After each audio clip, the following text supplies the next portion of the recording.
Very good evening. RPF SI మరియు కానిస్టేబుల్కి prepare అయ్యే విద్యార్థులు 13th డే టార్గెట్గా ఏం పెట్టుకొని చదవాలి, 12th డే ఎంతవరకు చదివారు అనే దానిపై కొన్ని క్వశ్చన్స్ వేస్తాను. ప్రతి ఒక్కరు కూడా మీరు ప్రిపేర్ అవుతున్నారు కనుక తప్పక ఆన్సర్ చెప్పడానికి ప్రయత్నం చేయండి. దయచేసి ఒక క్వశ్చన్కి ఆన్సర్ తెలిసిన ఆ ఒక్క ఆన్సర్ అయినా చెప్పండి ప్లీజ్. Okay, right.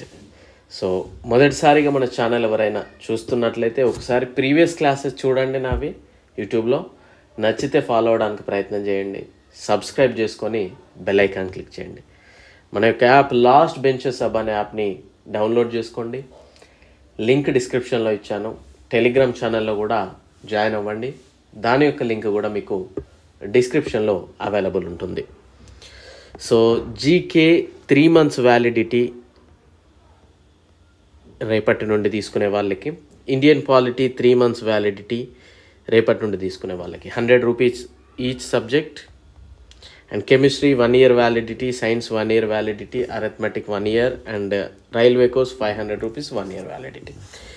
ఎవరైతే ప్రాపర్గా ప్రిపేర్ అవుదాం, నేర్చుకుందాం అనుకునే వాళ్ళు తీసుకోవడానికి ప్రయత్నం చేయండి. మీరు పెట్టిన ప్రతి రూపాయికి ఖచ్చితంగా న్యాయమే జరుగుద్ది, అందులో ఎలాంటి సందేహం లేదు. ఓకే, సో తీసుకోవడానికి ప్రయత్నం చేయండి. అండ్ తీసుకోవడమే కాదు, చదవండి తీసుకున్న దాన్ని. ఓకేనా?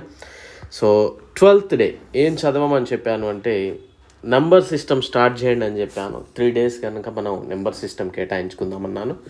12th day, 13th day and 14th day. Counting figures 11th day, 12th day తోటి కంప్లీట్ అయిపోయింది. And important freedom fighters information కూడా చదవండి అని చెప్పాను, ఒక 50%. అండ్ బర్డ్ శాంచురీస్ గురించి నేర్చుకోండి అని చెప్పాను. సో మరి మీరు ఎంతవరకు చదివారు అనేది చూద్దాం ఒకసారి. Count the number of squares in the given figure. ఈ పిక్చర్లో స్క్వేర్స్ అంటే చతురస్రాలు ఎన్ని ఫామ్ అవుతాయి అనేది తెలియజేయడానికి ప్రయత్నం చేయండి. ఈ పిక్చర్లో ట్రయాంగిల్స్ మరియు స్క్వేర్స్ ఎన్ని ఫామ్ అవుతాయి అనేది చెప్పండి. ఈ పిక్చర్లో ట్రయాంగిల్ అండి, ఓకేనా? ట్రయాంగిల్స్ ఎన్ని ఫామ్ అవుతాయి అనేది చెప్పడానికి ప్రయత్నం చేయండి. ఓకే, సో వీలుంటే పారలోగ్రామ్ కూడా ట్రై చేయండి మీకు, బట్ మోస్ట్లీ మనల్ని ఎక్కువగా ట్రయాంగిల్స్, స్క్వేర్స్, రెక్టాంగిలే ఎక్కువగా అడుగుతూ ఉంటాడు. సో సూర్ సరోవర్ బర్డ్ శాంచురీ ఎక్కడ ఉంది అంటే ఏ రాష్ట్రంలో ఉంది ఇస్ ద ఫైన్, అక్కడి వరకు సరిపోతుంది. పర్టికులర్గా ఏ డిస్టిక్ ఎక్కడ అని అడగరు. సలీం అలీ బర్డ్ శాంచురీ ఎక్కడ ఉంది. And bird man of India అని ఎవరిని పిలుస్తారండి? బర్డ్ మ్యాన్ ఆఫ్ ఇండియా అని ఎవరిని పిలుస్తారు?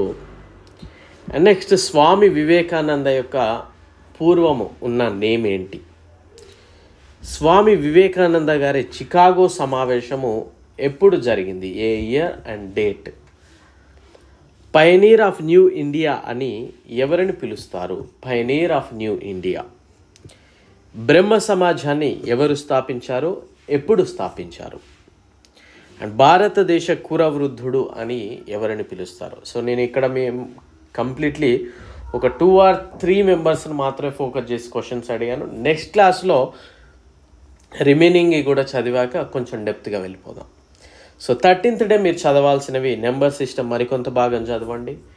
డైసెస్ స్టార్ట్ చేయండి 50%. Dices 13th day, 14th day 2 days చదువుకుందాం. ఈరోజు క్లోజింగ్ డైస్ చూడండి, నెక్స్ట్ డే ఓపెన్ డైస్ చూడండి. Important freedom fighters information complete చేసేయండి. అండ్ కంట్రీస్ క్యాపిటల్స్ గురించి కూడా 50% చదవడానికి ప్రయత్నం చేయండి. సో ఒకటే అండి మీకు చెప్పేది, నేను ఎప్పుడు కూడా ప్రాపర్గా చదివితే డెఫినెట్లీ సక్సెస్ అనేది సాధించవచ్చు. ఓకే, సో ఎందుకు ప్రాపర్గా అనేది నేను చెప్తా ఉన్నాను. కన్సిస్టెన్సీ అనేది వెరీ ఇంపార్టెంట్ అండి కాంపిటేటివ్ ఫీల్డ్లో ఉన్నప్పుడు.